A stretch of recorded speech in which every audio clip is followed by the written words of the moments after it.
Are you handy? Do you know your way around a screwdriver? Maybe so. Maybe you don't feel like you need to have a relationship with the maintenance and facilities people in your school district. But maybe you do, because when you're doing stuff around the house, you can get away with a lot more. But when you're working within a school, there's a lot more regulations and there's a lot more red tape that you have to go through. And it's impossible to keep up with all that stuff. And that's why it's good to have relationships with your maintenance people and your facilities people, because you might think, I just want to hang this picture right here. I'm just going to drill a hole through the wall. No, maybe not, because it's got to be a certain distance from the ceiling and it can't interfere with the fire suppression stuff, and there might be wiring, whatever, and they just know all this stuff. If you do it the wrong way, you're going to get into trouble. So it's best just to have a good relationship with them and work things out with them, because they're in charge of the facility. Got a leak in your roof? Hey, I can fix that. It's a flat roof, no problem. Flat roofs are easy to fix. Oh yeah? How you getting up there? Okay, you gonna take a hose with you? How are you supposed to get up there? No, you wanna have a good relationship with these people. That way, if there's a leaky roof right over where you store your instruments, this water-soluble glue that's keeping everything together isn't gonna come apart and pull pieces of ribs with it and all that stuff. That way they can attend to it if they know who you are and they know what you're about and they know that you've got thousands of dollars worth of inventory in this certain room. There's lots of other things that they can do. They can probably access lights that you can't get to because they have lifts and stuff.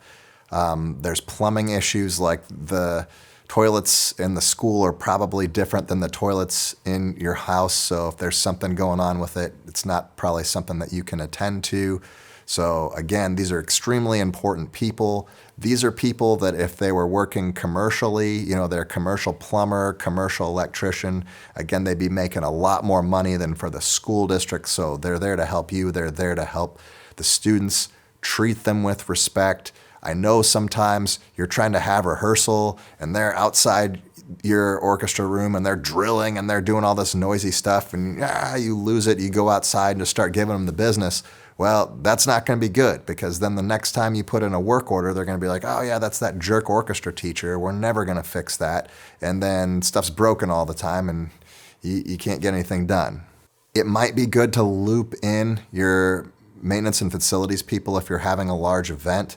They know things about fire code. They know things about the facility that maybe you're not thinking about. So maybe they should be on the list of people that you coordinate with if you're having a banquet, a big concert or something that you're not used to doing. Loop them in, say, hey, I'm thinking about doing this. What do you think? If you have a good relationship, they won't be like, oh, that was the weirdest call I've ever had. No, they'll be like, yeah, thanks for checking in, and we'll support your event. You might be thinking to yourself, how do you have time for all this? Like, there's all these people. How do you have time to go out and build relationships with all these people? I don't really think that it takes that much time. I mean, I got to go to the front to check my box every once in a while, hopefully every day. And I bump into people up there, like the attendance clerk and the front office staff, and I just go and say hi. Not everybody every day. I'll just bump into somebody and say, hey, how you doing? How was your weekend? Whatever, just get to know them a little bit, and then they get to know you, and just have a conversation with them. Don't talk their ear off. Just talk to them for a few minutes, and then, go back to your cave in the orchestra room. Same thing with the custodians. You see them working, go say hi, have a brief conversation with them. If you see somebody from maintenance and they're working on whatever, and just say, hey, how's it going? Or whatever. See somebody working on the locks, just ask them a question. Be like, hey, what kind of lock system is on there? And they love to talk about that kind of stuff, and, makes them feel special and important. So just have a brief conversation with people. You get to know them. Let's say you got to go down to transportation and pick up a truck or a van or a district vehicle of some sort. Well, you're up there anyway. You might as well go in there and say hi, introduce yourself, talk to people, get to know them. It's not an everyday thing. It's just if you're in the area, just spend a couple extra minutes just to talk to people and get to know them.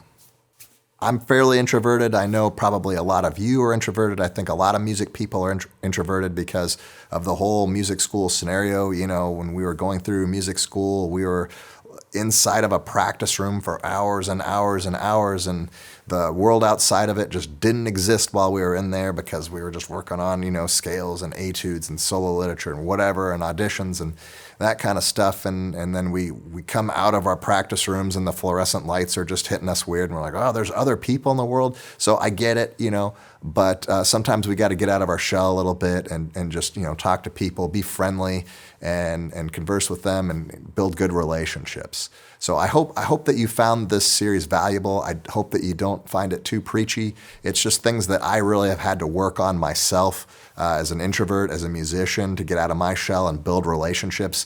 Out of everything that I've been talking about, I think this is one of the biggest game changers in my career, is just learning all of these people, what they do, getting along with them really well, developing friendships. It's just been it's been easier to grow my programs and just get support, because the more people that can help you, the better. So hope you enjoyed this episode, this series, and we'll see you in the next one.